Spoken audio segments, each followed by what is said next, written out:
Evangelho segundo Mateus, no capítulo 6. Alguns versículos de forma aleatória eu vou citar.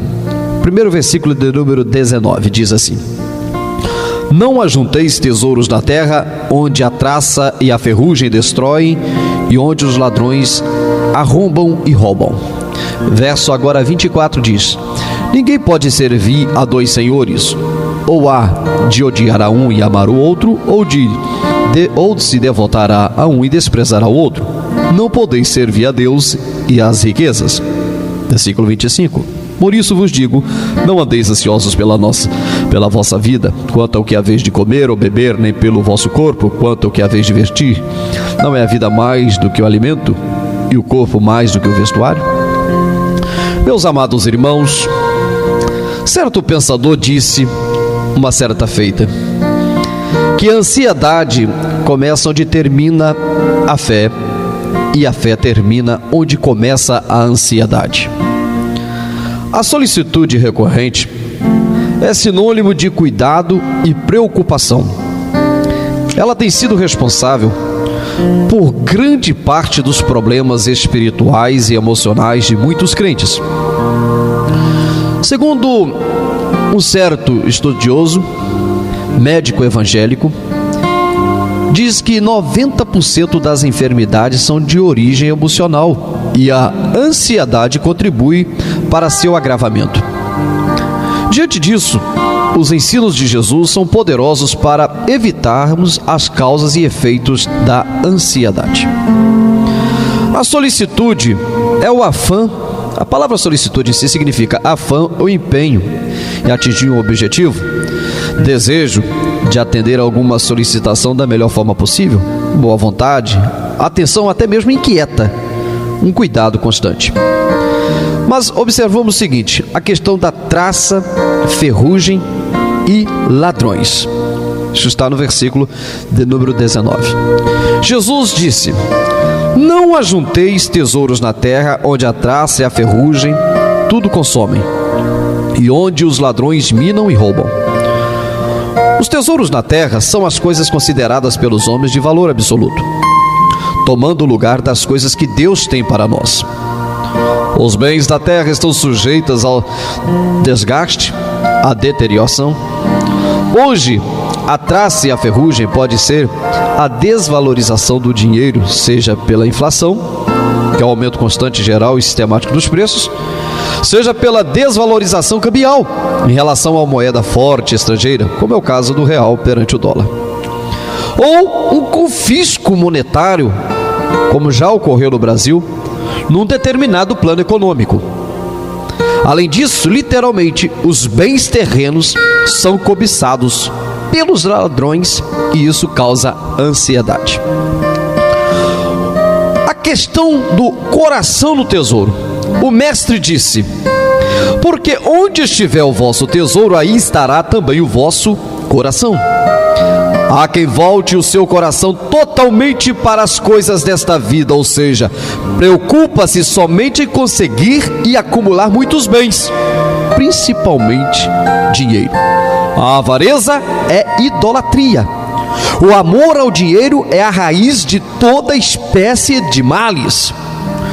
O coração no tesouro significa colocar pensamentos, emoções, sentimentos, energias e habilidades voltadas inteiramente para coisas desta vida. E o que sobrar, quando sobra, né?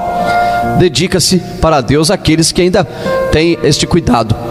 Mas quando nós priorizamos as coisas dessa terra, nós estamos nos envolvendo num emaranhado que pode sufocar a nossa vida espiritual e nos isolar, para que assim não alcancemos aquilo que tem proposto para a nossa vida, que é o principal, que é a paz espiritual.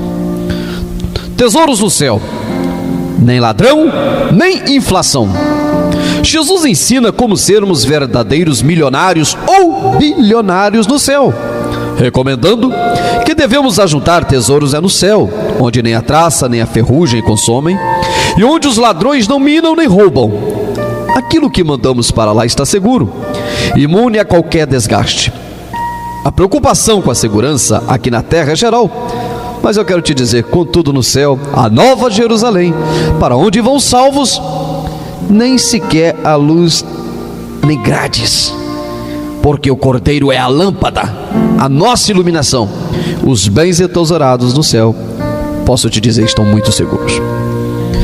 Não servir a dois senhores.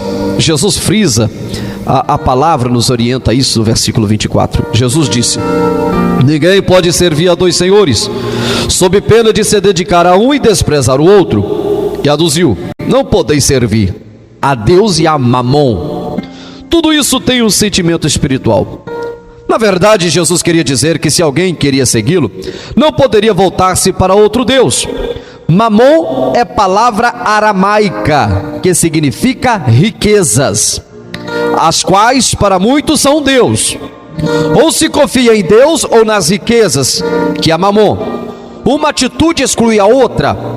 Tentar acomodar-se numa vida dúbia, buscando servir ao Senhor e às riquezas dessa vida, é um engano gerador de solicitude. Quanto à vida, aos cuidados com a vida, meu querido e minha querida que me ouve nesse momento, é dom de Deus. É um milagre que se repete a cada nascimento de um novo ser. E na sucessão de seus momentos, com o passar dos anos, vão surgindo problemas, dificuldades e apreensões. Isso faz parte inerente do viver do homem aqui na terra. Entretanto, a inquietação ou solicitude jamais resolverão os problemas. Pelo contrário, só os agravarão. Por isso Jesus ensinou que não devemos andar ansiosos quanto à vida. É melhor viver como o salmista. Ele disse no Salmo 27, no verso 1: o Senhor é a força da minha vida, de quem me recearei? A minha vida e a tua vida está na mão do Senhor. É Ele que nos sustenta com a destra da tua justiça. Se ficarmos inquietos com relação à questão da nossa vida, isso não vai mudar. Mas se você entregá-la na mão do Senhor e deixar Deus tomar a diretriz, saiba de uma coisa: de quem você vai se recear, como disse o salmista? De quem me recearei? Porque o Senhor é a força da nossa vida. Quanto ao alimento, o Senhor exorta a não andarmos cuidadosos pelo que havemos de comer ou beber. E Ele mesmo nos indaga: não é a vida mais do que o mantimento? Esse ensino, meu querido, é realmente reconfortante. O alimento e a água são elementos essenciais e dispensáveis mesmo à sobrevivência do ser humano sobre o planeta. A falta de pão e de água causa o desespero a populações inteiras que vivem em regiões desérticas. A seca no Nordeste e em outras regiões do nosso país causam muita preocupação, principalmente aos mais pobres. Mas o servo de Deus não precisa se desesperar, deixando-se dominar pela ansiedade. Jesus disse: olhai para as aves do céu, que não semeiam, nem cegam, nem ajuntam em celeiros, e vosso Pai Celestial as alimenta. De fato, não se vê passarinhos mortos de fome por aí, quando eles estão em liberdade.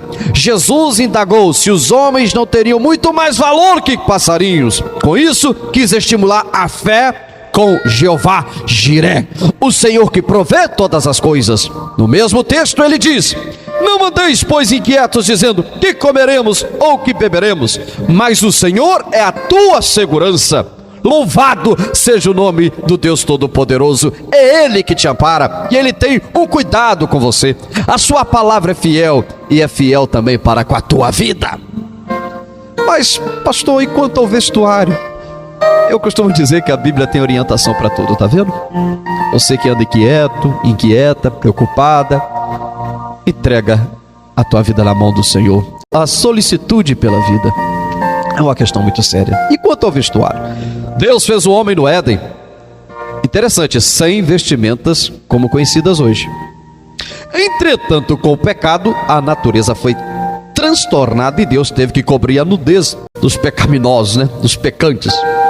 De lá até hoje é necessário o uso do vestuário, seja por causa do clima, seja por causa do pudor exigido por Deus. Mas o vestido é um bem de consumo que custa dinheiro. E muitos passam a preocupar-se com isso, ficando ansiosos. Jesus chamou a atenção para os discípulos e mandou que eles olhassem para os lírios do campo, e observassem como eles crescem, sem trabalhar para isso. Acrescentando que nem mesmo Salomão, em toda a sua glória, se vestiu como qualquer deles. Concluindo, o Senhor assegurou que, se Deus veste a erva, quanto mais haveria de vestir as pessoas. Se Ele tem esse cuidado com as ervas, com as flores, com relação a você, que foi feito à imagem e semelhança do Senhor, o qual Deus tem colocado um amor todo especial sobre a tua vida, mas é preciso que nós tenhamos consciência disso. É preciso que nós possamos acreditar, crer, exercitar a fé. E a fé vem pelo ouvir, e ouvir a palavra de Deus. É o que está agora captando os teus tímpanos. É a palavra de Deus, que vem do trono de Deus, do coração de Deus, para a tua vida, para que você não possa andar mais ansioso, mas que você possa descansar no Senhor Deus e crer na tua vitória. Quantas pessoas inquietas! Eu tenho observado quanta inquietação, quanta movimentação. Jesus disse que a preocupação com a comida e o vestido é própria dos gentios. Ou seja, isto é uma coisa própria daqueles que não conhecem a Deus, nem a sua misericórdia. E afirmou que o Pai Celestial sabe que necessitamos de todas essas coisas, ou seja, da integridade do corpo, do alimento e do vestuário, símbolo dos bens de primeira necessidade. Para evitar a ansiedade, o ensino geral da Bíblia corrobora as orientações de Jesus. Nenhuma ansiedade resiste a uma campanha de oração e jejum feita pelo crente fiel em meio às lutas próprias da vida. O reino de Deus, ele deve ser buscado em primeira mão, deve ser a priori minha e sua. É valorizar em primeiro plano, meu querido e minha querida ouvinte. Primeiro nós temos que valorizar as coisas relativas a Deus, a igreja acima das coisas terrenas. É cuidar da evangelização, das missões, do discipulado, da ajuda aos necessitados, da libertação dos oprimidos pelo diabo e tudo mais que diz respeito ao domínio de Deus.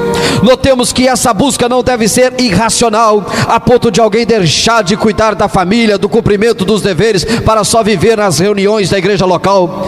É antes de tudo uma prioridade espiritual. Devemos lembrar que o reino de Deus começa em nossa casa, e a justiça de Deus, ela deve ser em primeiro lugar. O Senhor não nos manda só trabalhar em prol do seu reino, mas também buscar a sua justiça. Jesus deu o exemplo no cumprimento de toda a justiça e ensinou que a nossa justiça deve exceder a dos escribas e fariseus. Assim devemos viver em justiça e santidade, a começar pelo relacionamento com os familiares, com os amigos e irmãos, demonstrando que vivemos segundo a justiça de Deus perante os descrentes. Isso fala da integridade que deve marcar o testemunho cristão, não só diante dos líderes da igreja, mas diante do mundo. Meu amado, a ansiedade tem causado muitos males espirituais, emocionais e físicos a milhões de pessoas no mundo, mesmo entre os crentes em Jesus, aos que se deixam dominar por estes fatores. Mas eu quero nesta oportunidade, nesta manhã gloriosa que Deus me concede este privilégio, te dizer uma coisa: Deus está com a tua mão estendida para você. A mão de Jeová está sobre a tua cabeça para mudar o rumo da tua vida, para mudar o quadro da tua vida e fazer de você mais do que vencedor. Mas vamos agora colocar os nossos olhos em Deus e priorizar aquilo que é eterno, e assim Deus vai te dar a tua vitória.